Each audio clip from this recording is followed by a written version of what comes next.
So here we are with the Acog we have at home. We all know that Acogs can be tremendously expensive, and do you want to put $1,000 piece of glass, Prism scope glass, on top of like our budget $600 Bushmaster here that we picked up used that was former LEO. So let's talk about it. But first, let's roll that intro.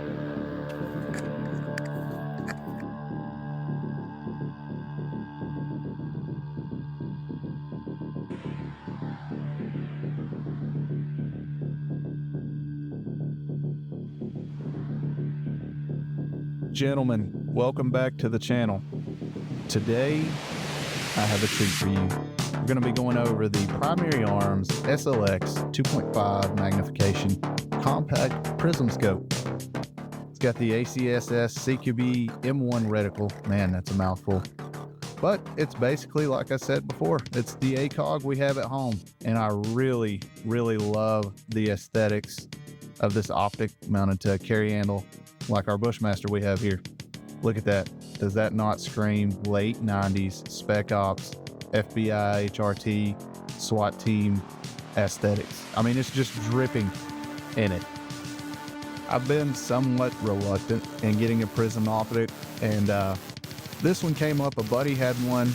I really liked it, and a lot of them run cheaper, some of them run middle of the road. We all know the Trigicon Acog is the creme de la creme of a Prism op.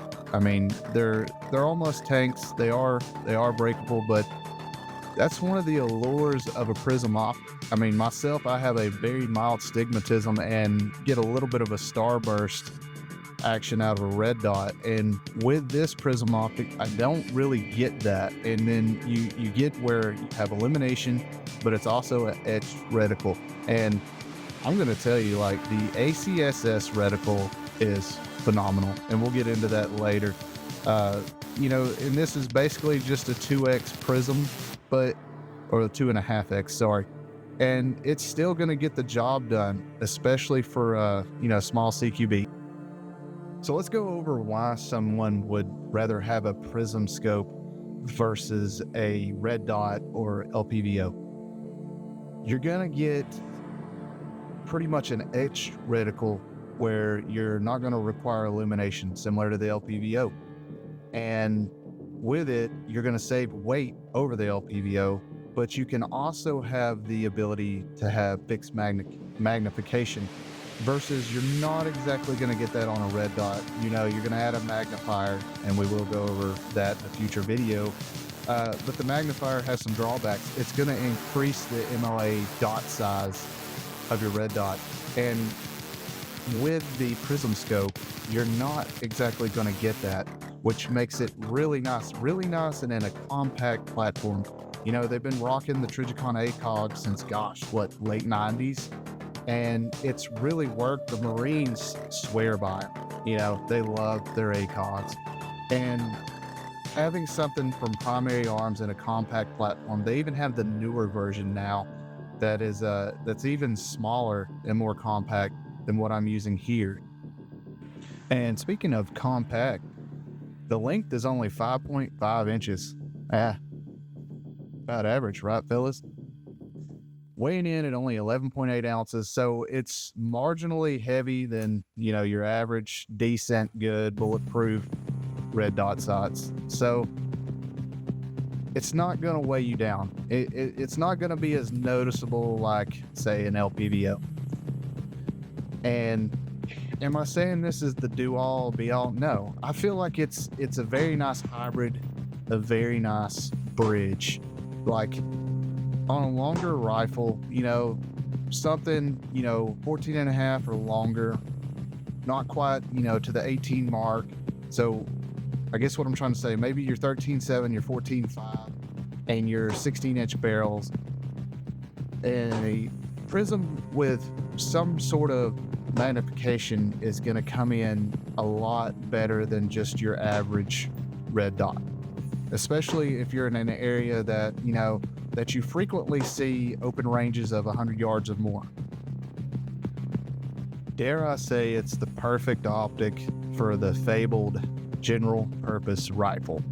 Like we were saying with the barrel links, especially with a 3x, 4x magnification, you're gonna have a better ability to get target PID, especially at somewhat of a distance. Maybe not further than 200 yards, but with that magnification, you're going to be able to take accurate shots. With the reticle that it comes with, you're going to be able to get all the way out to 600 yards. Not with extreme precision of a LPVO, but you're going to get some precision. You're going to get some precision out of it. Now, this specific model is in a 2.5x magnification, so I believe they've discontinued this magnification, but I'm looking on the website now. They still have the 3x by 32, and also they have just a standard 2x. I feel like now having this one, for sure, the 3x is the way to go. They do also have a 5x. I believe riskychrisky did a video talking about it.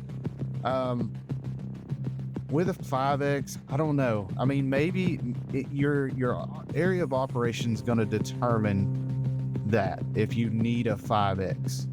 In my area, in the backwoods of Georgia, a lot of mountainous terrain, I'm typically not going to need just a fixed power 5x magnification. I feel like 3 and 4 is going to be perfect. The 2x is good, but it's going to be lacking at distance. I already noticed that here whenever I was sighting in, zeroing the optic at the 100 yards. I mean, the dots in the reticle is great. We're about to go over that. And I feel like I would be a lot better with the 3x magnification.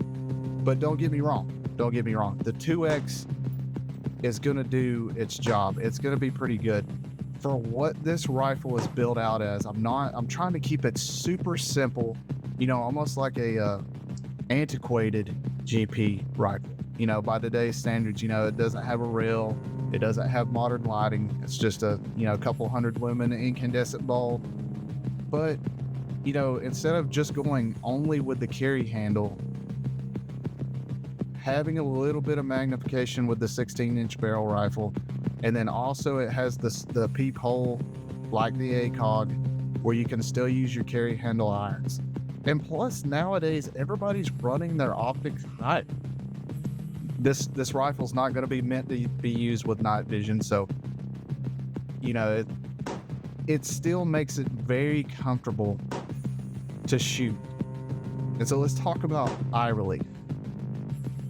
So from the specifications tab, it says it's somewhere between 2.72, 2.92 inches in eye relief. I find it about 3 inches. Now, mounting this via the Trigicon mount that goes through the carry handle and mounting it to the carry handle, like, you kind of only have one choice to mount it, and it's going to be up to you using your telescope and stock to get your head placement just right for it.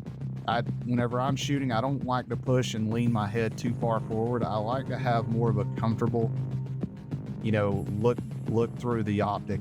And that helps me, that translates to me in a more natural way, pulling up the rifle and acquiring a target and shooting. You don't want to be moving your head around. You want to be bringing the optic to you, using it. So that, keep in mind, with a Prism optic, you're going to have eye relief issues. It's going to vary. You're going to have to get out here and use this weapon, this platform, to understand where you need to have your stock set at. If you're mounting it on just a rail, where you have it fixed at to make it so you can acquire your target faster. Let's see, what are we missing? So yeah, field of view at 100 yards is 37.5 feet on the 2.5x. And then let's take a quick look, and we're at 31.5 at the 3x. So field of view is going to be pretty decent for this type of smaller magnified optic. Let's go over reticle.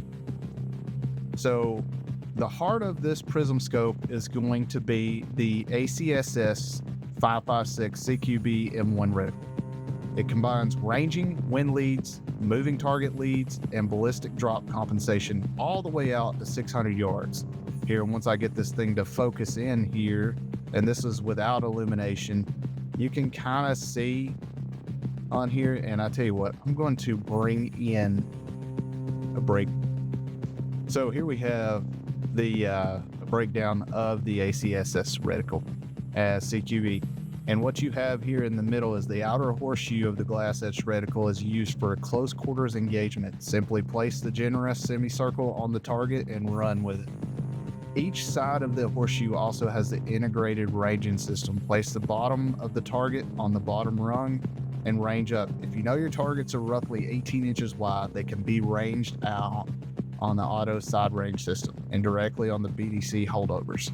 2 dots on either side of the inner horseshoe offer a moving target lead with an average speed of 8.6 miles an hour.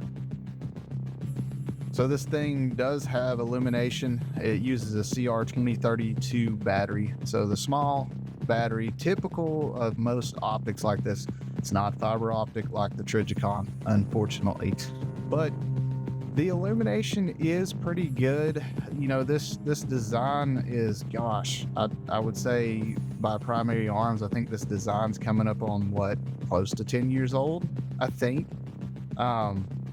It's on the sunniest of days. Are you going to see it? Probably not. Here, right here, we're getting close to dusk, close to the time my range closes. So this is probably 7 p.m. on a late spring evening, maybe 7:30. As you can see, I'm just rotating through the settings.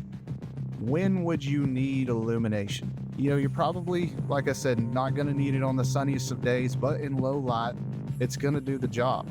Now, it's not absolutely necessary, but I mean, in the dark, you're not going to be able to see the optic.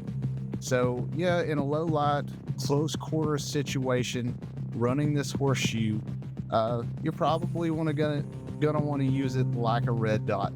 But other than that, I mean, the reticle, once you learn it and understand it, is pretty daggum awesome. So let's go over more. Let's go over my kit loadout, and then we'll do some drills. So here we are with our LEO trade-in Bushmaster. You may have seen this, and I'll annotate it in the video somewhere, but this is our $600 carry handle Bushmaster.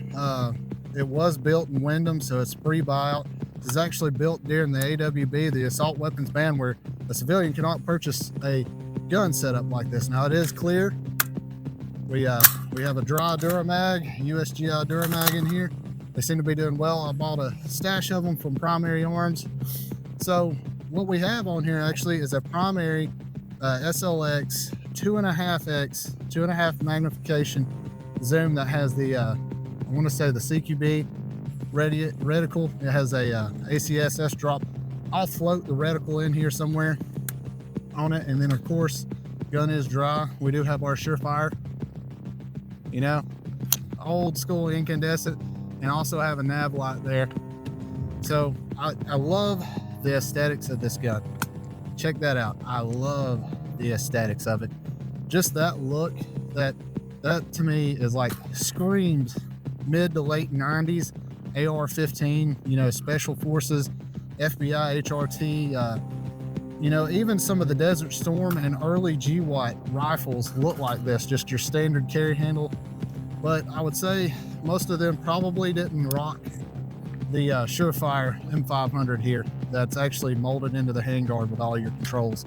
I love that it's got a constant off on it. And then you got your pressure pad. So yeah, if you missed this rifle, it's one of the earlier videos we did. We picked it up from guns.com for $600 shipped to our FFL. Of course, you have transfer fees and things like that, and that varies for people. But it is chambered in 5.56 NATO. It's got a 1-in-9 twist barrel, which, I mean, it's common in this era of gun. And so I did away with the goofy 1-point sling it had. You know, that's just the way it was then. For a cop that's not going to be toting this rifle all day long, that's probably going to be something they would run anyways. So I went for the Magpul, I want to say rifleman sling, I think it is. It's a little longer. It's got a cool little pull tab. I mean, it's reminiscent of the Blue Force gear. Look at how awesome that looks. I love the pure aesthetic of it. So a little bit more about my kit.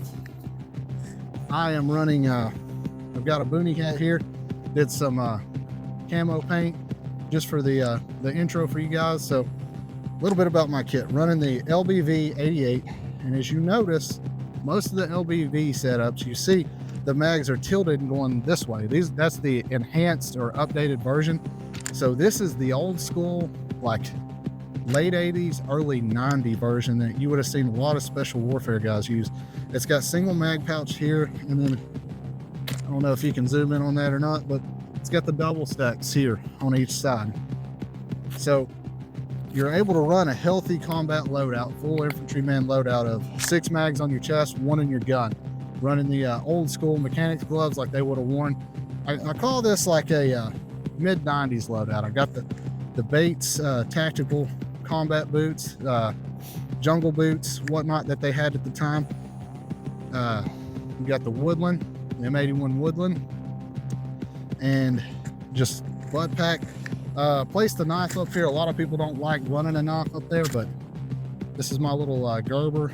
Have standard duty stuff. I've got my compass here, lensatic compass, got my Ranger beads attached there, got a little carabiner here to attach my gloves, and then got my face paint here, running a Alice 3 mag pouch here with my radio and a few glow sticks and you know, just a few communication style devices.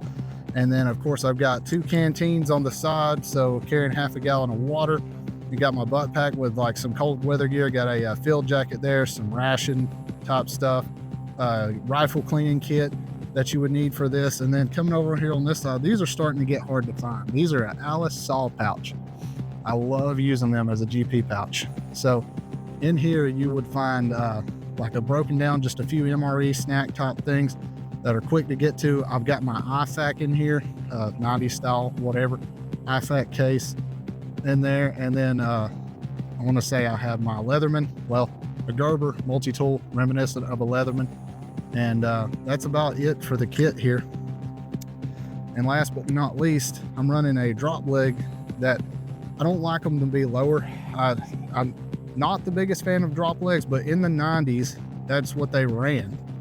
This setup right here is very reminiscent of SOCOM, what they ran in the 90s. So, and here's another gun that it's unofficiated, but it is a gun that they would run. This is a Glock 21 chambered in 45 ACP. It is clear, but why would they run this over a 1911? Well, this is Glock-like reliability, or Glock reliability, period. In a larger frame, as you can see, in a larger frame, running 13 rounds of 45 ACP. So we got 45 round, 45 ACP, 13 rounds. Essentially, this is doing what the Mark 23 or the USP couldn't. It's still in a compact package. It's not a behemoth of a gun. I've actually talked to a few guys that knew SF guys in the 90s and were SF guys, and a lot of them back then, they had their choice to run whatever gun they wanted to run, and a lot of them wanted the 45 knockdown power, and they ran a Glock 21, you know? So pretty cool, something I had in the safe. Gonna do a video on it pretty soon, so a little hint to you there on it about how I acquired this one. I wanted to run something a little different from a 1911 this outing, and what better, you know, I don't have a Mark 23, I'm not made of money to carry a behemoth around, so carrying this Condor, which then it would have been a Black Hawk, and it's got the front mag pouch, so running 1 mag in the Glock 21 and a spare mag, so just spare mag for it. So you're going down, you're running 6 mags out on this patrol, you know, 6 mags on your chest, 1 in your gun. You know, if you're out of that, like, shit has gone totally bad either way. So let's get into running a couple of drills with our Bushmaster, with our Acog at home. And this thing, like, you can go and look up different, I feel like my hat looks goofy on me. You can go and look up different reviews on this. You can get it all the way up to a 5X. There's 1X, there's a 2.5X, which we have here, a 3X. I don't know if there's a 4X, you know, that's common. Acog is 4X, 3X, 4X, and then there's a 5X. They're all built about the same. They're pretty light. I actually have a Trigicon Acog bolt here that comes with an Allen wrench to mount this. This has the same footprint as an Acog. Mounts in the carry handle beautifully, beautifully. See if you can see that there. There's the bolt. and it mounts in there beautifully. I love the look of this gun. So here, let's go take it and shoot it a little bit. We're going to run a quick bill drill, so everybody knows what that is. That's you get the beep, 6 rounds as fast as you can. I'm going for the A zone. So camera woman, I'm going to let you beep us, so whenever you're ready, just go beep.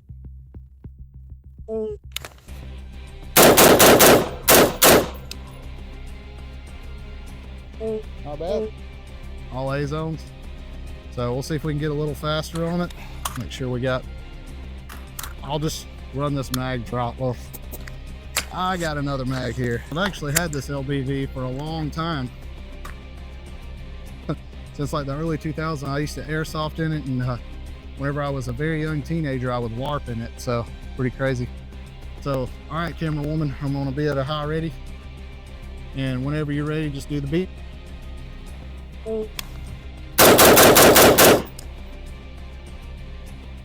Not bad. Not bad. If you want to pan in here, all A zones. I really love this reticle. Like, I really do, because I don't have to zero in. It's not like a dot where you're pinpointing. That in a CQB area, you have this outer larger circle and you can put it where you need to be. And this is by no means, I need to do a 100-yard zero. This is about a 50, 60-yard zero. And I'm really happy with that. Let's get one more and we'll just do a couple more drills. On this one, we'll do 2 in the chest, 1 in the head. We'll do a Mozambique.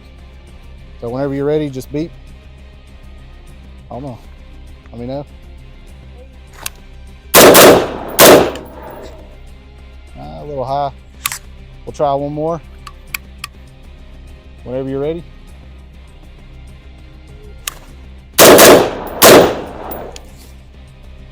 Yeah, I can tell where it's throwing rocks back at me. So there we are. Coming out, loading. All right, what we'll do 2 and 2. Whenever you're ready, hit us with a beat.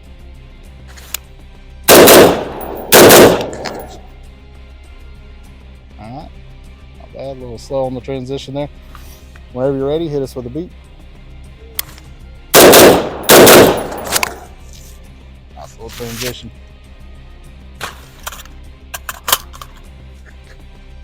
Whenever you're ready, hit us with a beat.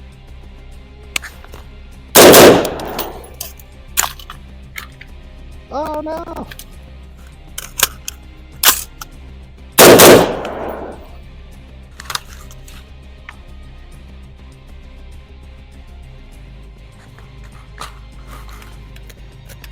Yeah, it's a little cumbersome. This is definitely not a high speed, get mags out fast. So, go one more round. Hit me with a beat.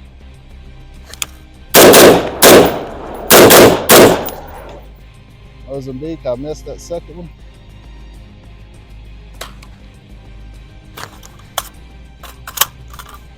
Got 2 rounds left, so I'm gonna do 1 and 1. All right, hit me with a beat.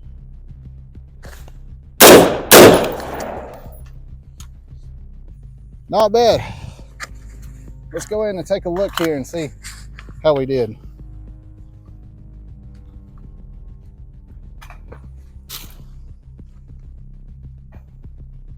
So we had some C's here with the height over bore, whatever excuses. I've still got to learn this optic and get some more range time down the range, but my initial thoughts on this is a very good to go gun.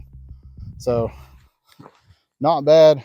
Got the Primary Arms 2.5X Acog on here. So the Acog we have at home, the overview of this and what I'm trying to show all you guys is there can be many different types of budgets. That for kit and guns, you don't need all the high-speed gear that the Delta Force, the Navy SEALs and all that. Like, if you can afford it and you're going to train with it, cool, please do it.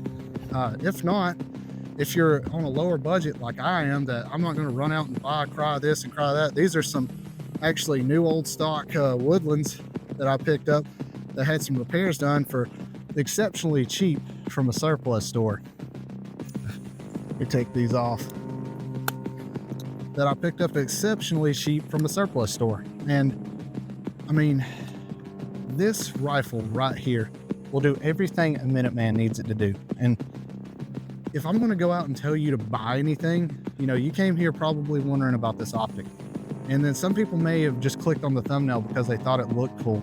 If I'm going to tell you to buy anything, you need to go out. Every American needs to own an AR-15. Every single American. They need to go out and buy an AR-15. They need to have one. They need to shoot it. They need to train and understand about it. Now, that sounds like a lot, but it's really not. I'm talking maybe 2 hours a month, putting rounds down range, putting a mag down range, putting a mag or two, and just learning your weapon, taking it apart, cleaning it, understanding how it works. If every American had one of these, we would have nothing to worry about in this country.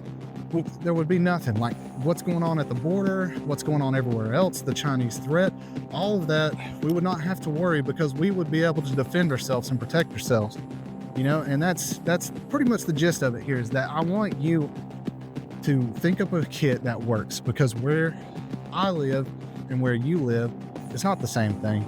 You know, my kit may not work for you if you're in the middle of a city. Now, if shit's going downhill, yes, you know, throw this on, it's going to get you there. It's going to carry what you need. But either way, in closing here, go out and buy an AR-15. This is a duty grade Bushmaster AR-15. It's on the cusp of being a classic that I picked up for $600 and added a Primary Arms Prism on here that will frequently go on sale below $200. I actually picked this up for $100 at a really good deal, and they come in stock and they're all the time between $100, $200. Do it, put a good light on there so you can see in the dark, and add a good sling, and you know what? You have a very great weapon that's going to suit you and do what you need it to do.